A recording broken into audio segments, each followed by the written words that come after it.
Leading things off, on May the 1st, a commemorative poetry event will take place at the Derfner Judaica Museum at the Hebrew Home in Riverdale. And joining us with all the details, we have a poet, Deborah Kahan Kolb. We welcome you to the show. Thank you for having me. Let's go like this again, ready?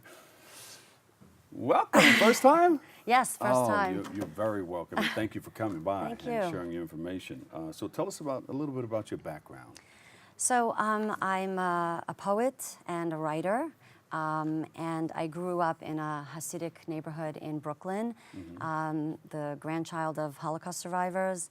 And so in this respect, the Holocaust was very much a part of my upbringing.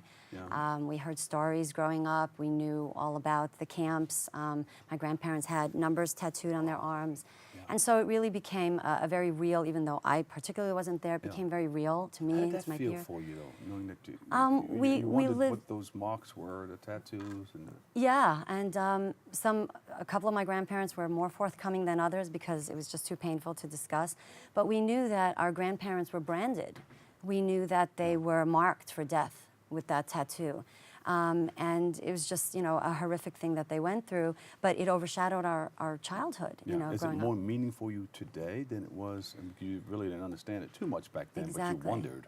Yeah, it's more meaningful because as an adult I was able, and as a poet, I was able to write about it, and I was able to connect with the experience of my family and with the Jewish nation on a more granular level through language and through poetry. And also as an adult, I feel like I'm in a position to spread awareness and to really bear witness for my grandparents who are not here any longer, through writing about it and reading and speaking about it. Communicate that message through poetry. Exactly. That's wonderful. Yeah. So you get around to different places and yeah, I do poetry readings. I have one chapbook out now and another forthcoming. And a lot of my poetry is centered on the Jewish experience, the post-war Jewish experience. Certainly the Holocaust shows up a lot because it's part of our family history.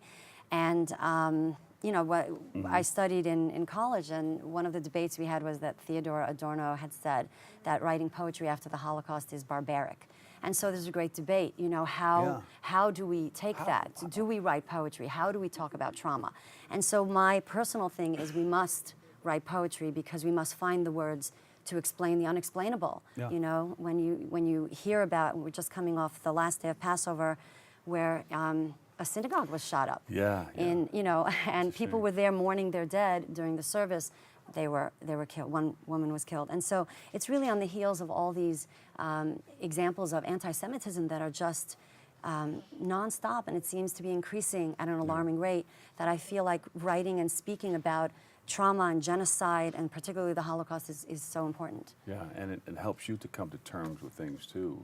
To imagine, what your grandparents have gone through, and the people who've come before you. Yeah.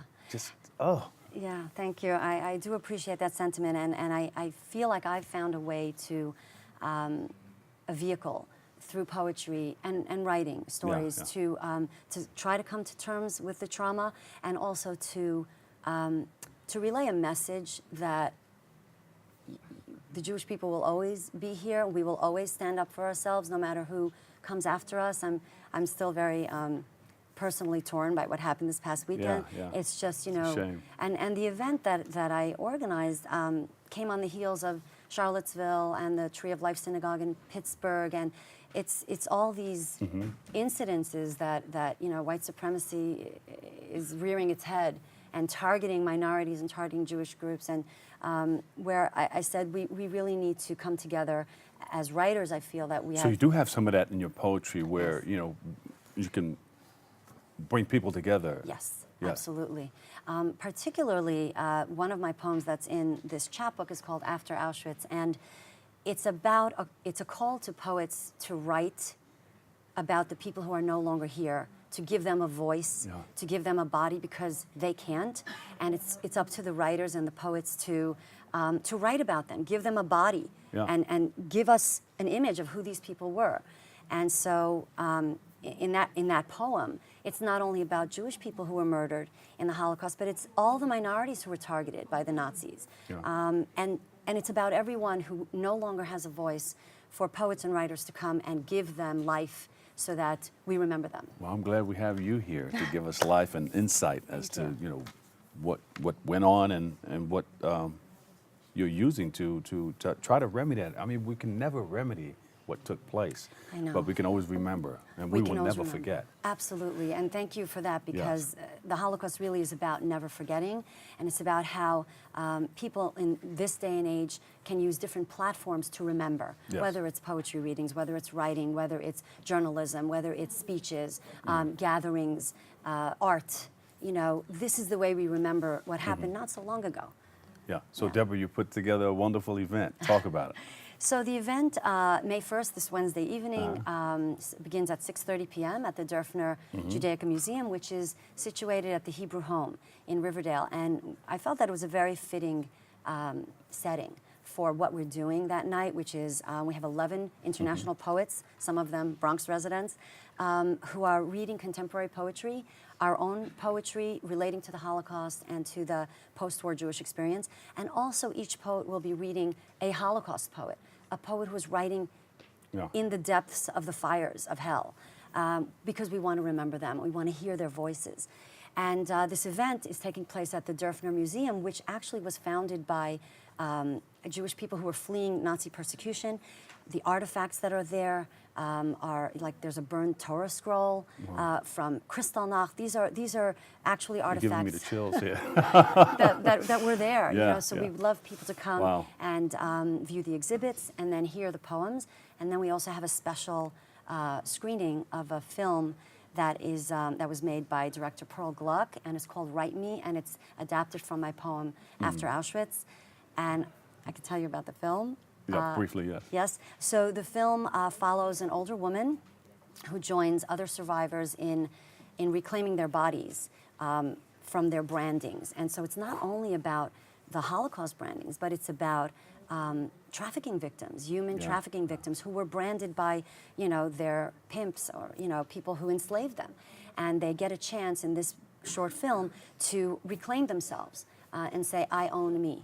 I own my body, this is my identity, and no one else can brand me. No one can take ownership of me. Powerful.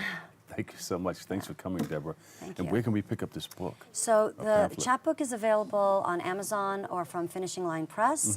The film, Write Me, will be preview screened at the event, but afterwards we'll be showing it in festivals. And my website has my poetry and more information about what I'm doing. Right. Can we get this in Hebrew? I'm working on it. Did I spark an idea? No, yes, you already knew. Did. Yeah, no, you did spark an idea. But Can you speak it? I speak Hebrew and Yiddish. I grew up with Yiddish. Okay. So. Briefly tell us in Yiddish. In Yiddish. Oh, you're putting me on the spot. All right, Hebrew. Not my first language, but if you are an English speaker, if you are a Yiddish speaker, a Hebrew speaker, it doesn't matter what your language is, doesn't matter what your background is. You are welcome to come and remember with us. You are welcome to come and read, listen, hear voices that are raised in never forgetting, that are raised in remembrance of the Holocaust. And it's very important that we, in today's generation, never forget what happened not that long ago. Thank you so much for coming by. Thank you so much. Do you have a website? Yes, my website is DeborahKahanKolb.com, and the website for the event is riverspringhealth.org. riverspringhealth.org/art. That's right. Deborah, thanks for coming by. We love you, and thank you for your service, and thank you for creating the awareness. I appreciate you having me. Thank you so much. We will never forget. I appreciate it. Okay. Deborah Kahan Kolb, poet. She's just spreading the word. Thank you. Come back again, will you? Thank you so much. I appreciate it. Yes, thank you. I've got to take a quick break, but we'll be back with more Open next.